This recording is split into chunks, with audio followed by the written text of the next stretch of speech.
Lee Lafferty, and our next guest is Stefan Bewley. A lot of people at this show have been talking about internet-connected cars. It's been going on for quite a long time now. What's your assessment of where we really stand today on that space?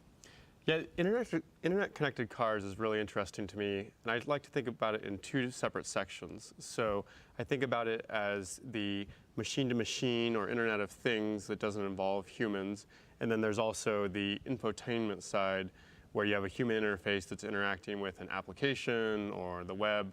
So when you think about those two separate areas, the infotainment or the application side is really bringing the internet into the car for both the driver and the passengers, and you see examples of that like Ford Sync or other examples, and that's very interesting. But some of the more exciting announcements recently has been around the Internet of Things. Sure. And that's really been around driverless vehicles, but there's also been other examples of that for quite a long time. So for example, Progressive and other car insurance companies have usage-based insurance where there's no human interaction, but there's a device that's collecting information and then transmitting that back to better provide insurance rates and other things.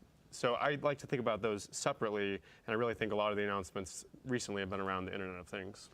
Do you think that the Internet of Things is bringing us closer to a truly driverless car? Well, I think we're getting there, but I think we've been getting there for a while. Yeah. So we already today have cars that can parallel park. We have cars that can brake as you're getting closer to another car, and I think that we're going to continue this incremental or evolutionary, less revolutionary aspect to it. And in the near future, we'll be having cars that can help you change lanes. And one of the really things that's kind of a theme throughout all of those changes, all those advancements, is that it's all assisting a human driver. And I think that ultimately down the line we might get to driverless cars, but I think it's going to be more of a incremental step-by-step approach, and that has some interesting implications in terms of who's able to make them and the regulatory and political structure under they're made. What do you think of the prospects for really getting all the way there to a truly driverless car? Well, so I think technically we're there.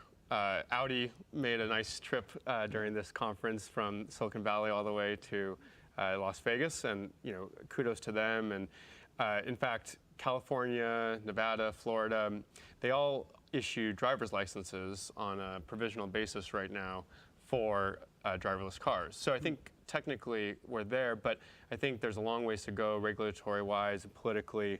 We haven't had an accident yet. A major one at least by a driverless car. We haven't had driverless cars hacked yet.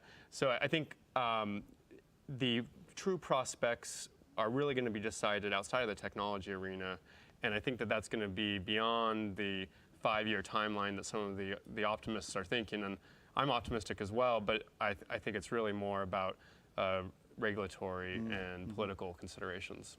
And you're probably right about that. You mentioned infotainment earlier, so let's go back on that. Infotainment interface between the connected car and the humans who are enjoying that. What are the delivery models for that? Well, I think there's two different delivery models. So it's interesting to think about one in which you're bringing your cell phone into the car, and the car is then using the cell phone both in terms of a way to get internet connectivity and also the applications on the phone. And they're just delivered into an interface that's more appropriate for the car. And so Ford's Sync came out with that, and they've evolved over time, but fundamentally that's what that model is, and there's a lot of pros to that model. There's also, though, a different model, which is it's embedded in the car, and so in that case what you have is you have a car that will have its own radio chip, whether it's an LTE chip or some other type of chip that's providing internet connectivity, and then in many cases the processing power for at least some applications are within the car itself. And so the advantages of that are that you're going to get perhaps a better signal, at least you can put in a bigger antenna, and you can also enable a more customized vehicular experience, but there's also some challenges there as well. What are the business opportunities between the two different models? So the business opportunities really vary depending on who you are, of course, and so if you're a vehicle manufacturer, an embedded system is potentially a new revenue stream, both in terms of one-time upgrades, like you might have sport tires, you might also have advanced package for infotainment, but also one of the holy grails for a lot of companies is a recurring revenue stream, and in theory an embedded system could enable that. So there's a lot of interesting opportunities there.